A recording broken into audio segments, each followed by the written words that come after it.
Welcome back to another episode of I'm a Celeb Catch Up, and today we've got a lot to talk about. We've got a trial, and actually, that's it. There actually wasn't a lot going on in this episode. It was only an hour long, it was like an hour and 10, and I gotta be honest, not a lot happened. So, yeah. Gonna be interesting. I've got some stuff to talk about because obviously they had to fill the hours somehow, but I gotta say, maybe I'm a Celeb should have taken the Big Brother approach and just taken Saturday off, because I don't remember them being 7 days a week. I'm almost certain that there was at least one day a week that they did not have any I'm a Celeb on. I'm sure that used to happen, but regardless, 7 days a week it is. I'm tired. Oh, I can't believe we've got another 2 weeks of this, and I'm bored at the end of the first week. I don't know whether it's the fact that, like, the cast isn't that interesting, or, like, the formula seems a bit boring, or whether Big Brother's genuinely just ruined reality TV show for me for a while. But it just isn't hitting the same. Like, last year I enjoyed it, but this year's it's just not hitting it right. And maybe that's because we came straight from Big Brother into this, but I don't know. I don't know. Something's going on, and something feels like it's missing currently.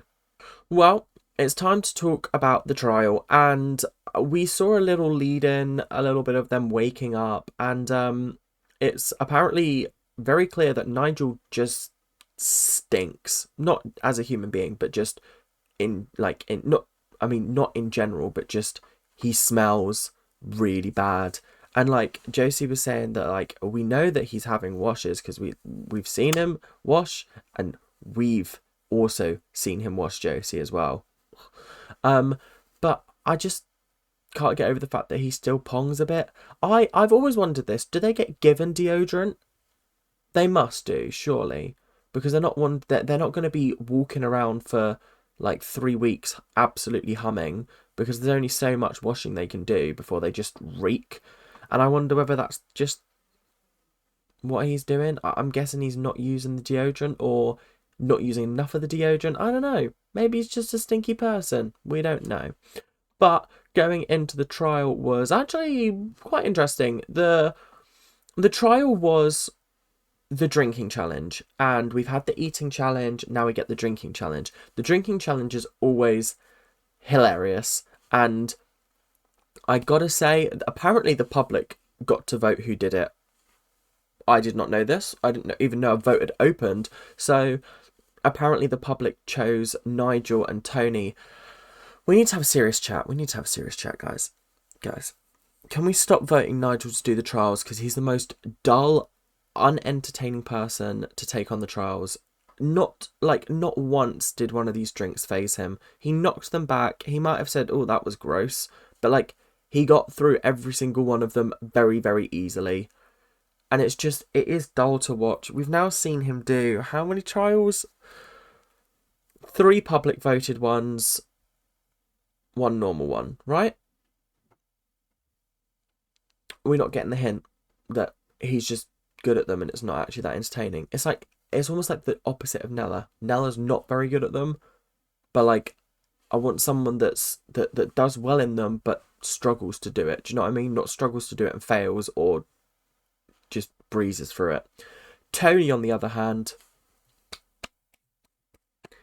he was carrying the entertainment of that challenge.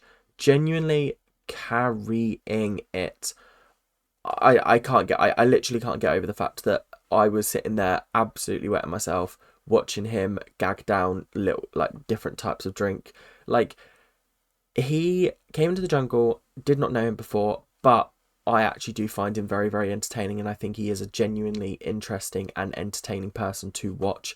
I think it's taken me some time to sort of warm to him. Still not warm to Frankie yet, but I'm assuming that we'll see more of him now that the camps merged. But I gotta say, I was thoroughly entertained with this Bush Tucker trial. Well, on Tony's part, and Ant and Dec bantering, but Nigel was just a bit boring, let's be honest. So let's talk through the different drinks that they had. They had Mike Fleisen, which they were all basically sport themed names. So Mike Fleisen was blended fly pupae. Tony was not happy with this one. He drank it all and then like he gagged it all back up.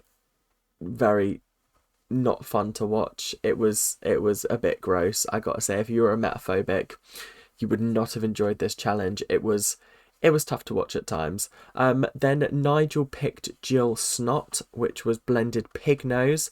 There was a really awkward moment where Marvin was like, "Oh, you're nearly there, Nige," and he was like, "I'm not." And I was just like, they're just trying to cheer you on. Just let them do it. It's not that deep.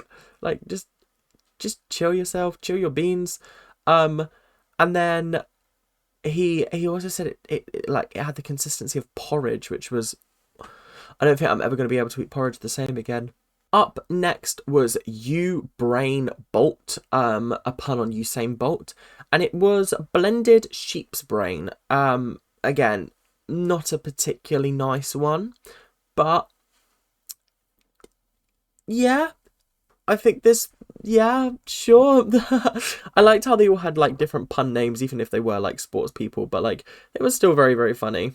Up next was Gory McElroy, which was blended crocodile foot. Yeah, Nigel downed this and wanted more. Apparently, he thought it tasted quite nice, but he also had crocodile feet in camp, so I feel like this wasn't actually that bad. I don't know. Maybe that's just my interpretation of events. Up next was Ian Fright. This was blended cockroaches, I think. And apparently it smelled like death. Everyone kind of says that cockroaches smell like death, but I gotta be honest, have not smelt one to confirm.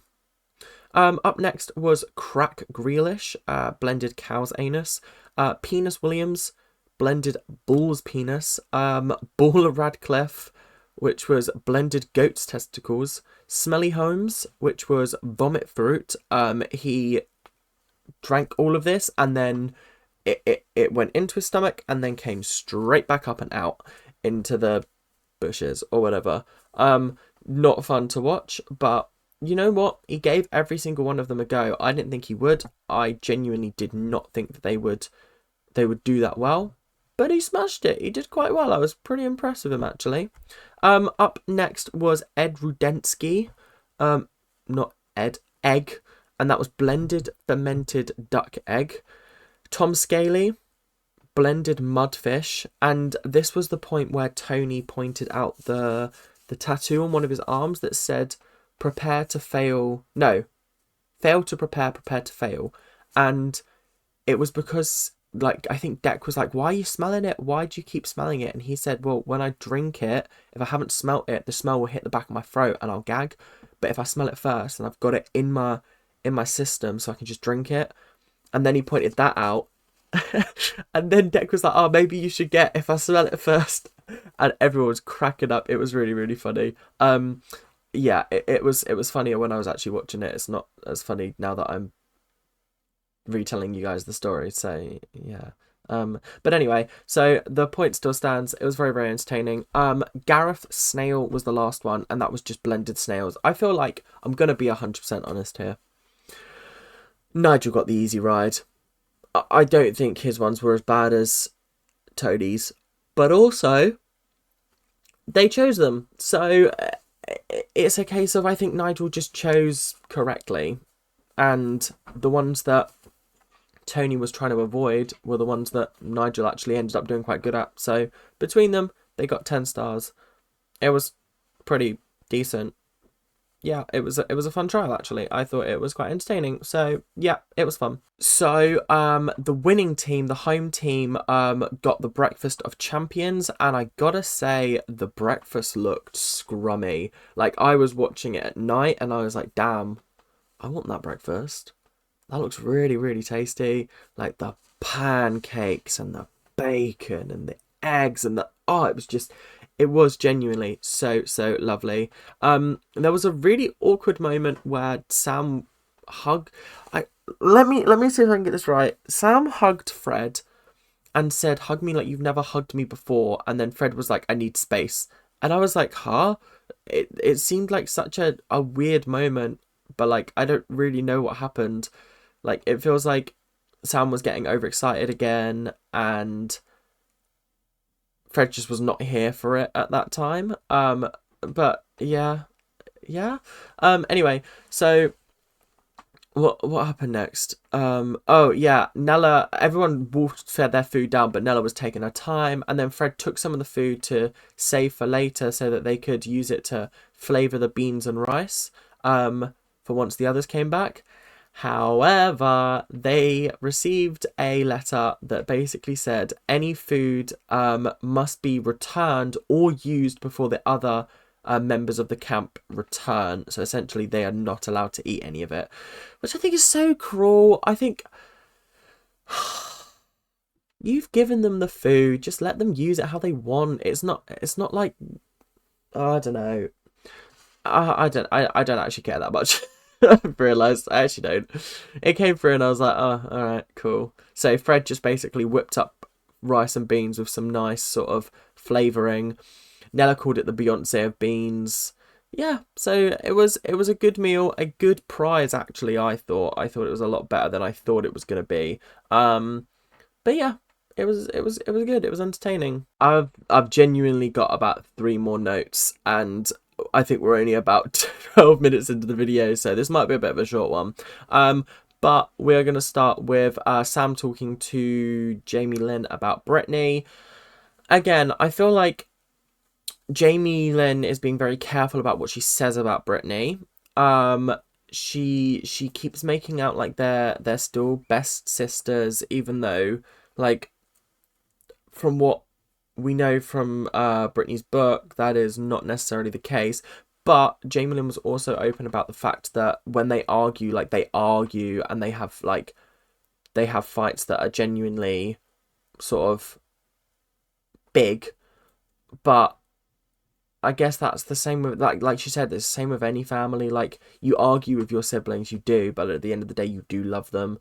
So like I guess there is an element of that. She also made it very clear that she's never taken anything from her sister, which I thought was very interesting because that's a lot of people's main argument when it comes to Jamie Lynn is that she sat back and let her sister be. What's the word that it was like a oh, I can't think what it's called. The thing that kept her under the control of conservatorship or something like that. Apparently, a lot of people believe that she benefited from that financially, but Jamie Lynn's saying that she didn't. So I don't know. I don't know what the truth is. I'm not interested in what the truth is currently. I'm just interested in sort of Jamie Lynn in the jungle. Do you know what I mean? I can cast what's the cast accusations? Like I'm not in a position to. It's not my family business. Do you know what I mean? So anyway, let's move on. When Tony came into camp, Sam was really excited, and it was so funny to see his ADHD on like hyperdrive. He started doing JLS dances once again. Bless him. I feel really bad for him because I feel like he's gonna start really angering. Like Frankie was giving him some death stares, like when he was just doing the JLS dances, like what the fuck are you doing? And I just feel so bad for him because he's so genuinely lovely and he's such a gemstone in life. And I just really hope, like, I didn't really appreciate Nella being like, we need to calm you down before we go into the trial, because I was like, oh, just let him enjoy his time in the jungle. He's genuinely happy to be here, and just let him enjoy that, I think, is how I feel. And like, once again, Nella and Sam were chosen to do the Bush Tucker trial. The public vote decided those two would be the ones. I thought it was a 1-person trial, but it turns out it's a 2-person trial, and it's called Fishy Business, and it looks like it's like the underwater challenge. So I think Nella will be fine with it. I don't know if she can swim. I don't know if Sam can swim, but I'm assuming they can. Otherwise, they wouldn't be able to take part. So yeah, I think it'll be an entertaining watch. I just really hope she doesn't say I'm a celebrity, get me out of here, because this is her 4th trial and she's quit 2 of them.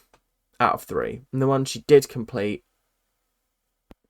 she only completed 4 out of 5 dishes. So I feel like she needs to complete this one to earn back the sort of, not respect, but like make people not want to vote for her. If she keeps on failing, people are going to vote for her, and I'm not here for that. Like, I was here for it with Helen Flanagan because it was funny to watch her scream and shout.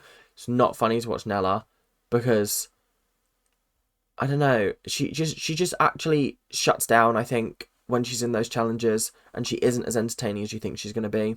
But that is all we have time for today. Thank you guys very, very much for watching, and I will see you guys later. Make sure to like, comment, subscribe, do all that YouTube stuff, and I will see you guys later. Keep on ranting. Bye now.